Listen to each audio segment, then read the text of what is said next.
Good morning. This is Susan of the North with the Rune of the Day, OTHILA reversed. OTHILA is the home, real estate, it's wealth that accumulates through real estate and real estate connections. Today it has come up reversed, and I am mindful of the number of people that I've been learning about that are being turned out of their homes because landlords hope to make more money with Airbnb. This may or may not be your instance today, but OTHILA also relates to the ancestors, because in olden times, the lands that belonged to the tribe, that belonged to the family and the tribe, um, that's where real estate began, basically. So we have the ancestral connection through our DNA.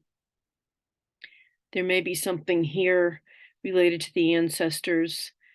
There's a meditation that I do that connects me to the ancestors, and I can begin with a drum, like a heartbeat, or I can just go within and connect with the ancestor who's closest to me. Sometimes that's my father, sometimes that's my grandmother. You might want to consider the question of whether the ancestors have a message for you or something that they want you to carry on, that they left undone. This is Susan of the North with OTHILA reversed as the Rune of the Day.